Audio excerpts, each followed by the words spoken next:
Assassin's Creed Shadows consultant says Asian men living in the West were far more outraged about Ubisoft title than people living in Japan. This sounds like it's not true. But let's see what she has to say for herself. According to the personal recollection of Assassin's Creed Shadows historical culture consultant Professor Sachi Schmidt-Hori, so this is to put a face to the name. She's kind of a woke academic sort who covers the romantic relationships between Buddhist priests and adolescent boys. So, kind of an interesting field of study, but that's what she's devoted her research to. Kind of reminds me of like Spartans, if you know about that. Kind of a weird thing, but very similar. Stuff like this has happened in the past historically. So, according to her, Asian male players living in the West were far more outraged and offended by Ubisoft's various cultural missteps than anyone actually living in Japan. Guys, it's just Western Asian men that are mad, not actual Japanese people, right? Even though there was that whole outrage from, actual Japanese people about desecrating the shrines and how that was very offensive to their culture and all this shit, and they censored it. But no, it's actually Western Asian men that are the problem, guys, according to her.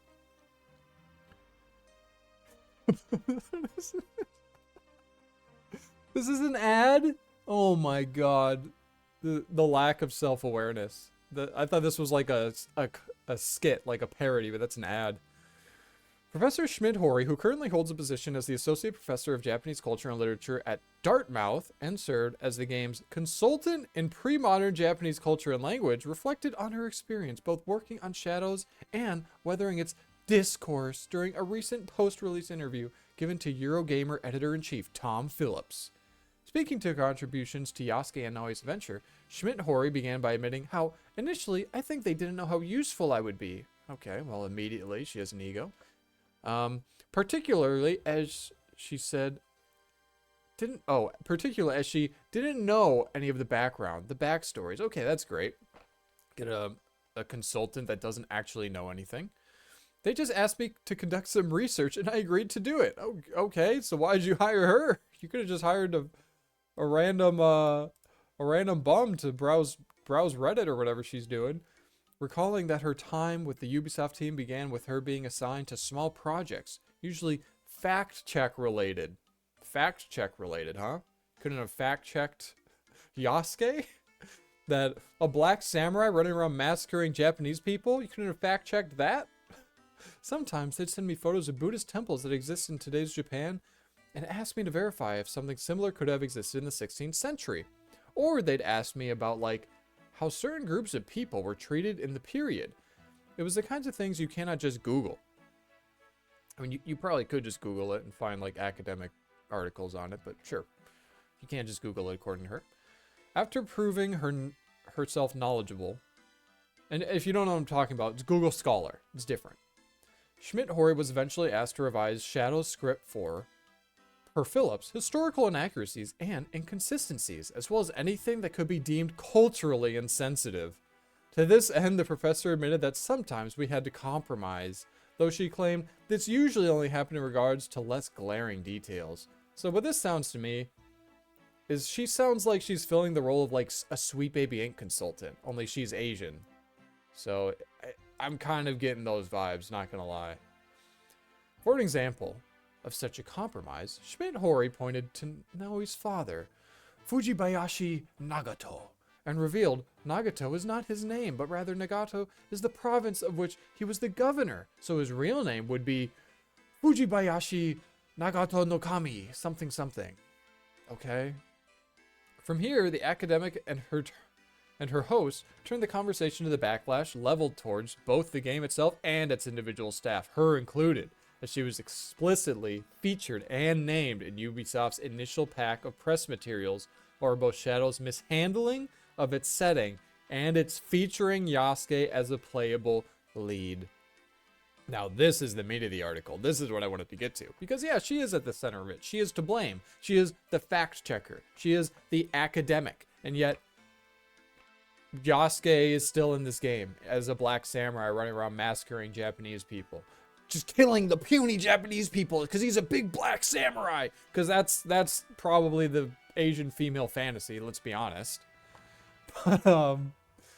As soon as the materials came out, I became a very easy target, said Schmidt-Horry. You could look me up, my email address, my office location in a non-secure building of our campus, multiple social media accounts. Okay, so now she's playing the victim, blah, blah, blah.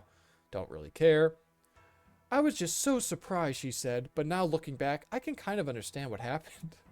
There's the fucking hatred on full display. Black man slaughtering Japanese people in the game that people were hoping would be focused on a Japanese protagonist. But nope, you get to play as a black man slaughtering Japanese people. Because that's what you wanted, right, guys? I wonder why Asian men are so upset with this. I just can't figure it out. Expanding on her thoughts, the professor asserted there were, like, multiple factions among the people who were complaining about the game, each with different motivations or reasons to be upset with the company, or the game, or me, which was interesting. One of the major groups who were upset were male gamers living in the West of Asian descent. Uh-oh. There were many, many robust Reddit communities. Oh, no. Is she... Oh, you can't make this shit up. This is how she did her research. She went on a Reddit community and found a few angry Asian Redditors and used this as research to say that Western Asians were actually more upset than actual people living in Japan, feudal Japanese people, guys. Because look at this Reddit community. They're upset on that Reddit community, right? What is this? This is not research. It's not like she conducted a survey. Not just for gamers, but Asian masculinity communities mad at me because in their eyes, I'm like a sellout, she continued, which is a very different reaction to that of people living in Japan. They didn't have that kind of reaction. Or maybe they're also mad at you because you're a female academic teaching about Asian masculinity and not acknowledging that we live in a world where Asian men are actively trying to be erased from society, kind of in a similar way that white men are. Only Asian men in the West are actually at a greater disadvantage because not only are they a minority, but they are actually at a more disadvantageous situation when it comes to DEI practices because Asian men are just so successful and they're just generally really smart and good at test scores. So they get punished even more by these DEI practices than a lot of white guys do. So yeah, it's totally understandable why Asian men are upset at her and upset at this idea in general, but they're not going to acknowledge that. Of course, she's not going to acknowledge that. She's just an academic, guys. You can't expect her to like think about something like that. But for Asian men living in the West, the game perfectly fit their narratives, including what Asian females in the Western world are complicit in erasing the existence of Asian men. This is exactly what I'm talking about. This is happening all the time. And it's like the same thing that happens with white men. Because I know about it. I've experienced this shit myself. You know? But Asian men have it way, way worse. But they're not going to really talk about that much, are they? And because of my last name, they assumed I was married to an Anglo-American. I don't really care if you're married to an Anglo-American. Just the fact that you have a hyphenated last name is a major fucking red flag. Clarifying, well, he's actually biracial. And then recalled, still, they would post on Reddit and say things like, oh my god, this bitch, she has the gall to prioritize her white husband's last name over her maiden name. Is there really an Asian man who says that they're upset that a woman is not taking her maiden name? I don't think this is real. I'm going to be honest. I don't think anyone actually said this. You post fucking receipts because this is not something any like actual man, unless they're like a trans, would ever say that, oh, the woman should take the maiden name. No, men don't think that. It's like, sorry if this is controversial to you. Sorry if in 2025 it's weird that men keep their last name, but that's how it's always been, and that's how it will continue to be for a majority of men who actually are not completely cucked. It's something that only Asian men would really pick up on. And it's very interesting, the professor noted. I mean, the real reason why my name is hyphenated this way is when I try to do it as Horry Schmidt, it just sounded like holy shit. So I decided I would just do it the other way. That doesn't answer the question why your name is hyphenated. That's honestly pretty retarded. So we're just going to move on. We are dealing with a child here. For her part, Schmidt-Horry told Phillips that rather than either clam up completely or lash out, she did make attempts to reach out personally to some of her and Ubisoft's critics, some of which were successful and some not. I tried to contact many people through Reddit. Oh, no. Okay, this is her research. She found a few angry Asian men on Reddit who were lashing out at her, so she reached out to them, like 2, and that's her research. But with one person, we actually had a Zoom meeting for 1 hour. Later, we became Facebook friends, and he agreed to be interviewed by my friend who was making a documentary about this. Okay, another person I messaged, and he was defensive in the beginning. He just repeated something similar like, Asian women like you have it so much easier than us. True. And by contributing to this game, you have contributed to the ongoing erasure of Asian males from global media. Also true.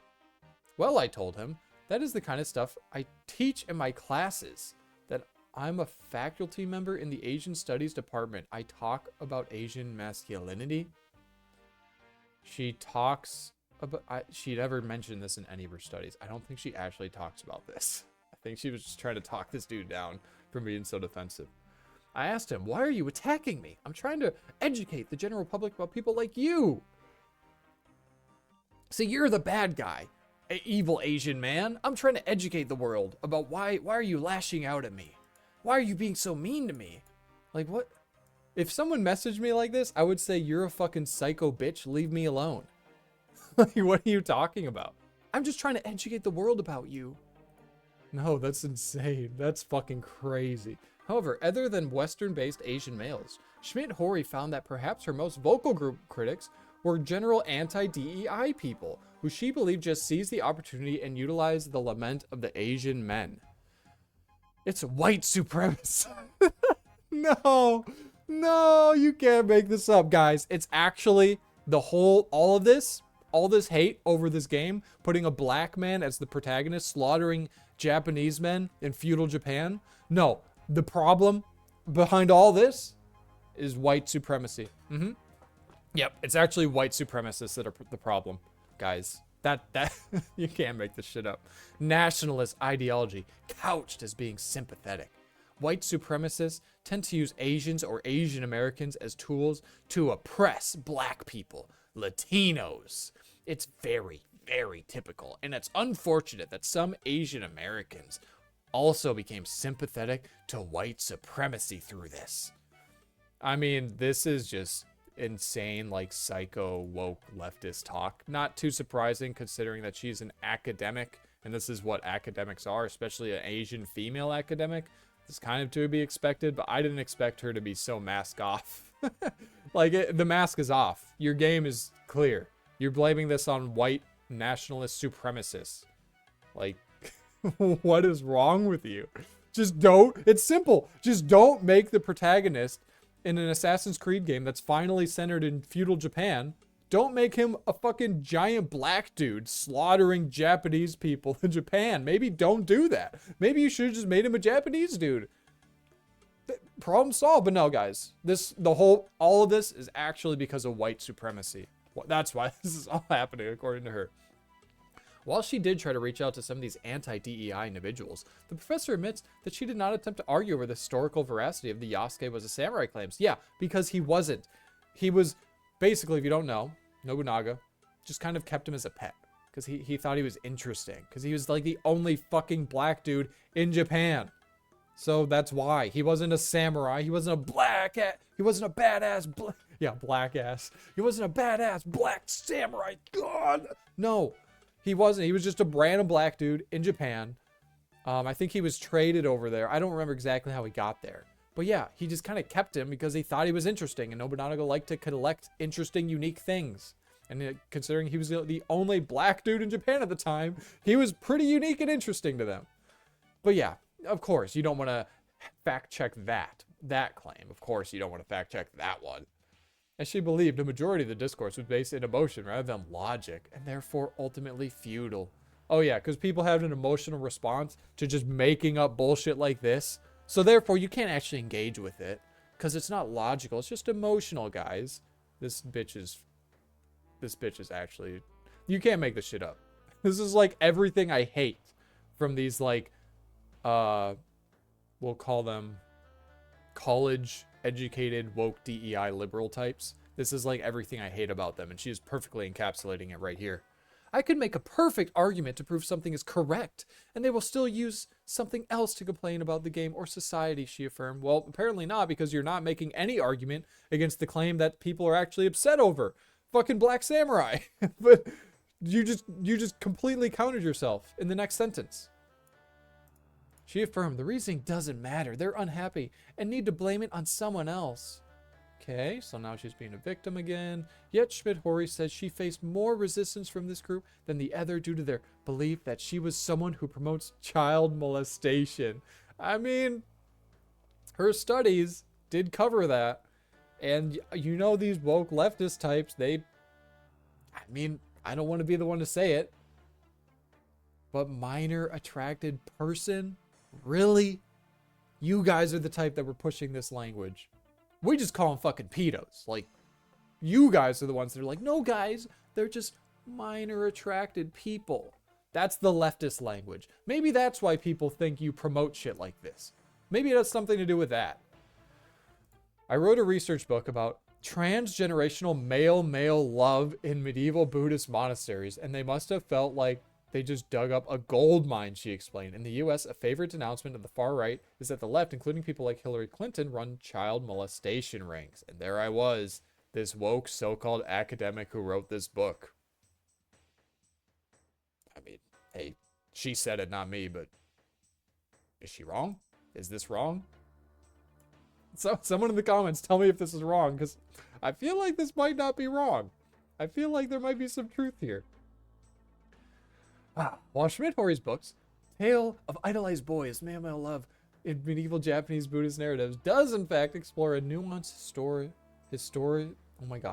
historicization of social constructs related to the medieval Japanese concept of chigo, wherein a samurai would enter into a sexual teacher-student relationship with a young apprentice while teaching him the ways of combat. Again, this is kind of similar to what you've probably heard about Spartans. That's probably the most common thing people know about a relationship like this. But yeah, this happens sometimes. It is fucking weird, but this is just a thing that happened in history. Like, this wasn't just Japan. This wasn't just Buddhist monks, like I said. It's weird. It should be noted that not only is she far from the first scholar to ever approach this subject, but also that research into the topic goes back decades, with significant texts relating to its study being published in 07, 03, 94, 90.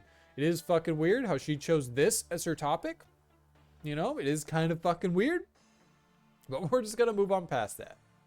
But despite the anti-DEI group's increased hostility, she still made an effort to bridge the gap, albeit one that proved less successful than its predecessor. Speaking to an instance where an unidentified online personality wrote an article about her, Schmidt-Hori asserted, "He is a professional troll. He is a media company dedicated to anti-DEI activities. So I emailed him." Is she talking about like Endymion? I mean, this is typically what you do. You say, oh, someone's discrediting or someone's attacking me or criticizing me. You just say, oh, they're a troll. They're far-right extremists. So who cares what they have to say? But, I mean, I could say the same thing about her. She's a far-left extremist. I could say the same shit about her. And because of that, I've been receiving threats. My life is inconvenience. Okay, here's playing victim. Oh, it's very difficult to attend my family, my students, my courses. And what do you think of what you did? I requested a Zoom conversation. But then said, oh, we can do it on my platform. I said, no, I don't want your fans to be there cheering for you. This is just between you and me. It's two individuals. And I just want you to realize that you did was so much more than you probably intended. Is this she's having a fucking... She's sitting there saying, oh my God, you sent so much hate towards me. You made a video that was calling me out on all my bullshit, and your fans and people who saw the video came at me, and therefore it's your fault. You can't make this shit up. Oh my, this bitch is actually crazy. Let's look at her. Let's look at her image one more time. Schmidt-Hori. She's going, you said hate to me. Like, you can't. Oh my God, this bitch. Fuck you. I hate this person. Just everything I'm reading this article about her. Like, I already had a negative disposition towards her because, you know, she's a woke academic sort. But all of the quotes, she's just an insufferable bitch. Oh my God. Oh, imagine your wife receiving hundreds of death threats and her picture is all over the internet. You'd be worried about her, right? Well, that's my husband. He didn't reply. She concluded her anecdote, but he took it down. So that was good enough for me. And I was like, good job, white supremacist. Jesus, this bitch is fucking crazy. But far from having an issue with just the gamers, Schmidt-Hori also notes that she was not a fan of the fact upon receiving allegedly genuine threats from the public, Ubisoft advised her to either ignore it or do her best to minimize her online presence. Yeah, you just fucking ignore it. They're not, what are they going to do? Or yes, maybe stop posting stupid shit and attacking them back. Maybe. But no, I'm sure she didn't do either of those because she knows best. When this chaos started, naturally, I contacted them. Yep, she did the exact thing you're not supposed to do. Thinking that this might do something. I don't know what. But all that did was tell me to ignore it and suggest I take down my social media profiles. That made me really, really upset. Yeah, if you're being an insufferable crazy bitch online and people are saying, hey, fuck you, and you double down on them and then message them back, yeah, it's just going to keep escalating things. Just ignore it. Like, eventually they'll stop. Whatever. They never, or you know what else you could do? Just fucking block them. Literally click block. One button, block. It takes like a second. Just do that. It's not hard. It's the internet. It's not real. It's all digital. You can click a button and it's gone. So I don't want to hear this bitching. Just turn off the monitor. You know, just turn off the monitor, bro. They never prepared me or warned me beforehand. I was completely blindsided. And they knew that my profile was just out in the open. I had done video interviews to be circulated online. And of course, I had agreed to do them. But yeah, I think they could have easily imagined that I'd become a target. In regards to said death threats and threats of violence, Schmidt-Hori told her host at Ubisoft, would just ask me, do you think they're actually going to do it? And I say, maybe not. And they say, once something's become credible, and if you're actually worried about your safety, we'll say, again, this is just the internet. This happens with every content creator. Hell, I've gotten death threats, and I have like 200 subs. Who gives a fuck? It doesn't matter. You just ignore it. Like, Jesus. When pressed for comment on Schmidt-Hori's frustrations, a Ubisoft spokesperson told Phillips, we do not condone harassment or bullying in any form. Unfortunately, some members of our teams and close partners have faced online harassment. We are committed to creating a supportive and collaborative environment, and we're constantly learning how we can improve this process. They concluded, we commend and appreciate Sachi Schmidt-Hori for addressing these topics directly and are grateful for her approach and expertise. Yeah, not remotely true. Japan threatened actual criminal charges against Ubisoft. Yeah, I kind of alluded to that earlier because they were talking about how Western men, Japanese men, Asian men were actually more offended than actual feudal Eastern Japanese men. And it's like, what about the lawsuit where they threatened to sue them over the desecration of shrines? I think that just immediately disproves everything she said in this article. And the whole article kind of boiled down to her just complaining that she was getting backlash, and then she just would double down and just start like having, you know, discussions going back and forth with the people apparently giving her death threats, thinking that would somehow solve the issue instead of just ignoring it. And she's also saying that basically the concerns from the Western Japanese men are discredited because they're coming from a place of white supremacy. She's a fucking psycho, and she honestly deserves every bit of hate that she gets directed towards her online. And I hope that people keep directing hate towards her online, because honestly, fuck her. She's lamenting in this. She deserves it for everything that she's done, and her outlook on this whole situation. She never once thought, oh, maybe I'm wrong. Maybe it's because people don't like a big black samurai running around murdering Japanese people in their first ever Japanese Assassin's Creed game. Maybe it's because it's historically bullshit. No, it's actually, no, it was white supremacy the whole time, according to her. And that's what she said. And that's just going to make her get even more hate. And that's why I say she deserves it. So if you like the video, like it. If you want to see more videos like this, subscribe to my channel. I'm a new channel. Subscriptions do go a really long way. And thanks again for watching. Peace.